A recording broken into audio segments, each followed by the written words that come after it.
Ladies and gentlemen, gentlemen and ladies, are you not entertained? Game 1 goes to Edmonton. Now again, did we expect anything different? Did you? Did you expect Anaheim Ducks to beat the Oilers? Did you? Did you really? Did you really? Because if you did, you're lying to yourself. Don't do that. Don't lie to yourself. You can lie to your mom, you can lie to your dad, you can lie to your girlfriend, you can lie to your boyfriend. Don't lie to yourself. You knew that game was always going to be an Oilers victory. You knew that game was going to be high scoring. You knew that game was going to come down to DeStahl stealing it for Anaheim. You knew that. What you didn't know and what you didn't count on is Dickinson's a playoff guy. First time in the playoffs, 2 goals. Kapanen, you already know he's a playoff guy, 2 goals. What you didn't know is Ingram. Wow, he can make some saves. It started off a little shaky for Mr. Ingram. I'll give you that. I'll give you that. I'll give you that credit. It could have been easily 1-0 Anaheim twice. Deuce times. The first time 10 seconds in with a botched play behind the net by Ingram. Abso-freaking-lutely. And the second time, goalie interference. Bitch about it, I guess. Don't run over the goalie and you won't have a problem. Now,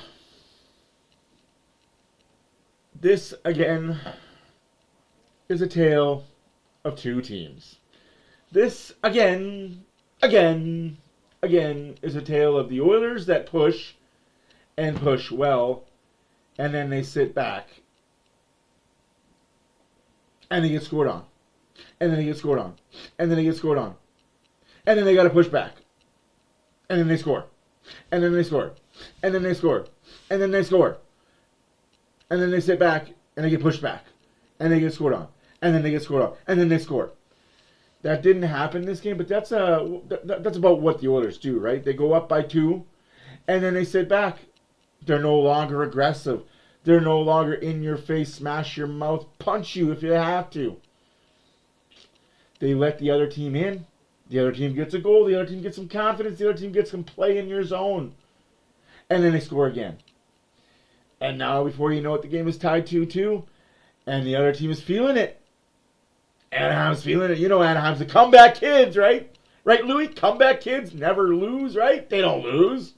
Once they take the lead in the third period, they don't lose.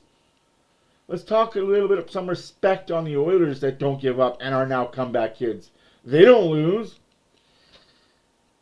The Oilers play a style of hockey that is beneficial to them when the game is tied or they're losing.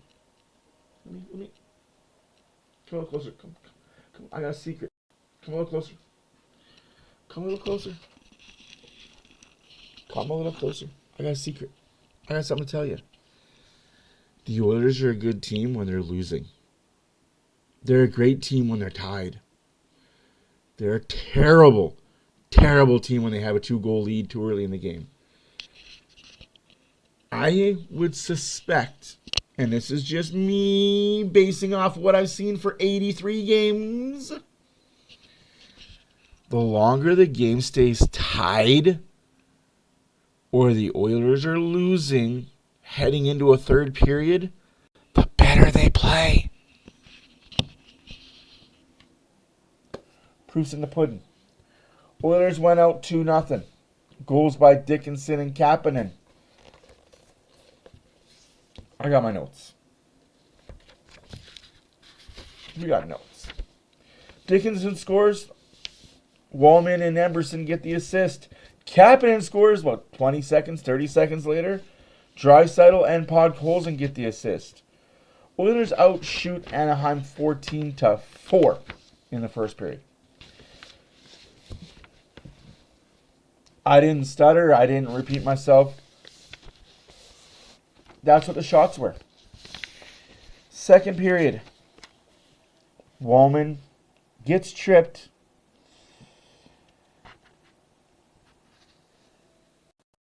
Trips the guy next. Wallman gets the penalty.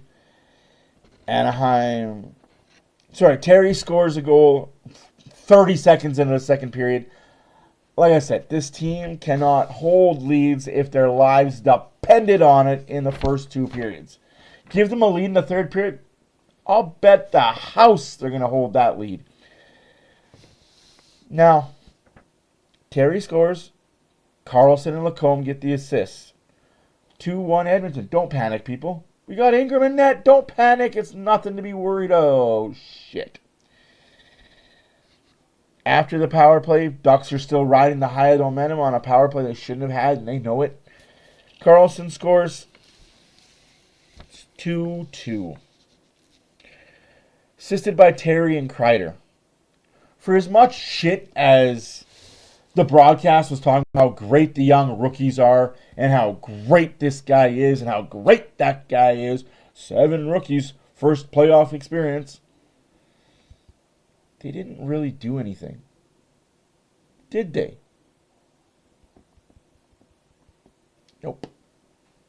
Nope. But what they are not telling you about the broadcast is how much playoff experience Jacob Trouba has, how much playoff experience Kreider has, how much playoff experience Carlson has, how much playoff experience Gudis has. They're not telling you about any of those guys, the guys that don't have over 100 games, the guys that have over 50, 60, 70, 80, 90 games played in the playoffs. No, that's not the sweet story. That's not the good story to tell. We got to keep talking about the kids. Didn't once ne'er mention Dickinson's first playoffs, Doc's first playoffs.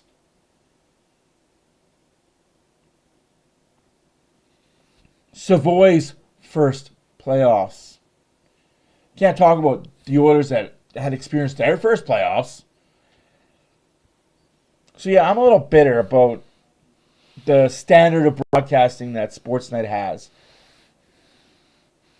It is what it is. It's not about the game. It's not about them. Anywho's, Edmonton gets a power play. It's a leg trip that if you would have called the leg trip on Woolman, Oilers still would have had momentum. It's just weird how that was a trip, and it was less of a trip than what happened to Woolman. Yeah, come at me in the comments section saying I'm bitching about the reffing. I am. Because reffing in a playoff series can dictate and decide a game. Believe me, ask Tampa how they lost to Montreal in Game 1. Ask them how they felt about the officiating in that game. Anywho's, Oilers get a power play. Of course, they do absolutely nothing on it because all they do is pass. Anaheim then gets a power play of their own. Terry scores, assisted by Carlson and Garland. You want to know why the Anaheim power play and the Anaheim goal went in? They shot pucks at pads. They weren't shooting to score on the first shot. Shot off the pad. What more do you want? Shot off the pad. It goes in. Miraculously, what happens when things happen like that? What do the Oilers not do? They don't take shots to take shots. They look for the pretty play, and if it's there, then they shoot. If it's not, we'll pass it again.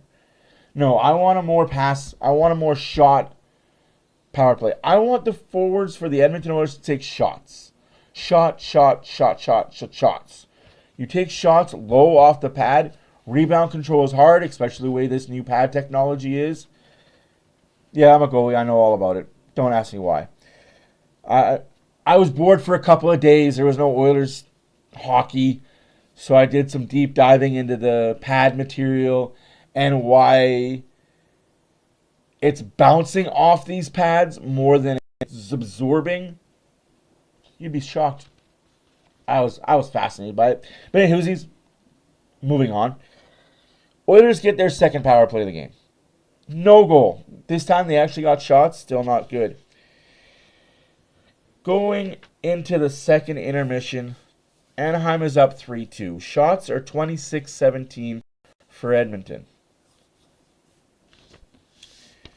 And oh boy, you could hear it in the crowd. You could feel it on my stream. You could feel it in the city. Here we go again. The Edmonton Oilers are going to lose game one like they always do. Newsflash, this isn't those Edmonton Oilers. Even last year, this isn't those Edmonton Oilers. This decor is better. This forward group, depth-wise, is better. Don't believe me, just watch. Dickinson gets his second of the game. Ekholm and Wallman, we got a 3-3 hockey game. And wouldn't you thunk it? Kapanen with the game winner. Draisaitl and Podkolzin with the assist. That line is freaking good. Who would have thought a Draisaitl, Kapanen, and Podkolzin line would be good? Wait, everybody. It's a beautiful line. I thought Roslovic was going to be on the second line with that, but Kapanen looks pretty good up there. Now, shots in the third period. They don't flatter the Oilers at all. 11 shots for Anaheim, 8 for Edmonton for a total of 34-28.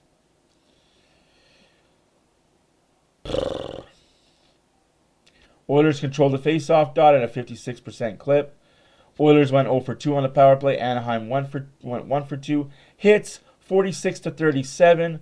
Block shots 19 each. The Oilers controlled the hits. Giveaways. The Oilers had 17 of those motherfuckers. Anaheim had 14. Takeaways. Anaheim had 2. Edmonton had 7. Now, why am I bringing that up? Why is that important to say? Because when the Oilers had when the game was tied at 0-0 and the Oilers were losing, when the Oilers when the game was tied 0-0 and the game was tied 2-2 and the Oilers were losing 3-2, they played their best hockey.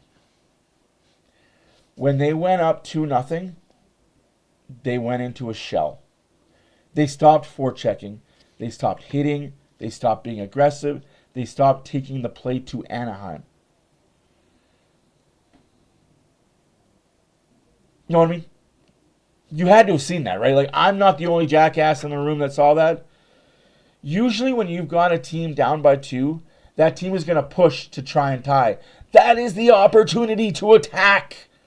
When they're pushing you to get that tie or get that goal to get within reach, that is when you push them back. That is when you attack. Because they're going to attack you, you're going to attack them, you're going to meet in the middle. And since you've been dominating the physicality aspect all game, you just continue doing that. No, for some reason, when teams have leads, it's not just the Oilers related, it's all teams, I don't know why, in all of history. When they have a lead, they let the team attack. Why? Why are you letting them attack? Because eventually, you just sitting back, that dam is going to break. And once it's broken, once you've given confidence to that team, now you've got a problem. And the Oilers had a problem in that second period. Now, Oilers still find a way to win. They are up in the series 1-0. The out-of-town scoreboard was not favorable for Ottawa. They lost in overtime to Carolina. Dallas won to tie that series up against Minnesota. Philadelphia owns a 2-0 series lead over Pittsburgh. Now, today's games, and there's a few of them. Apparently, there's games going on every day. Buffalo and Boston play each other. Buffalo holds the lead. Montreal, Tampa Bay play each other. Montreal has the lead in that series. Colorado, LA. Colorado leads that series. And Utah plays Vegas. Vegas has the 1-0 lead in that series. I'll be watching a lot of hockey tonight. I'm excited for it. Before I go, we got to play some La Bamba Baby. And I got a Player of the Game award. Last night, it's going to 2 players. You'll see it. I'll be back.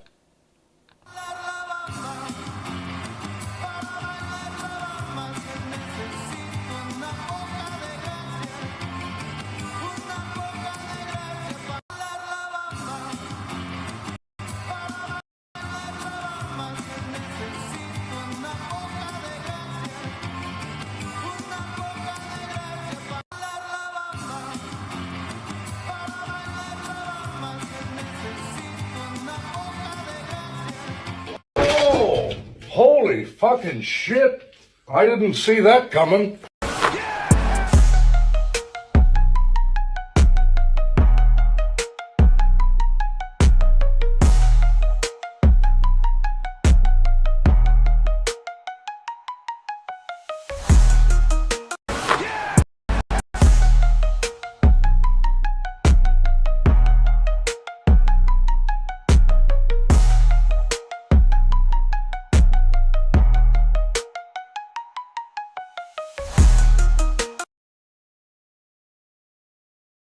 Oh, holy fucking shit.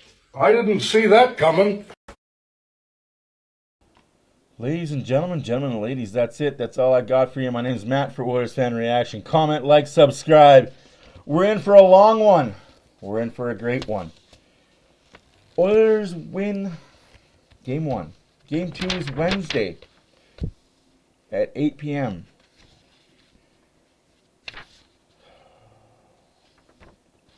Are you not entertained? Ladies and gentlemen, ladies, I forgot, before you go, I forgot to say, do you notice how I didn't mention Connor McDavid? I did not mention the Connor McDavid because Connor McDavid did not show up on the score sheet. For the first time all season with McDavid in the lineup, the Oilers win a game without him getting a point. That means something. That means a whole lot of something. Also. Oh, sheep. She didn't send me the graphic. Cool. Anyways, the graphic pretty much was Leon Draisaitl has a 1.98 points in game 1s. He's almost a 2-point-a-game player in all of game 1s that he's played. He's almost 2 points per game in game 1s. That is best in league history. Not just Oilers history, league history. Anywhoosies, you guys enjoy the rest of the day. I'll see you guys on Wednesday. Bye again.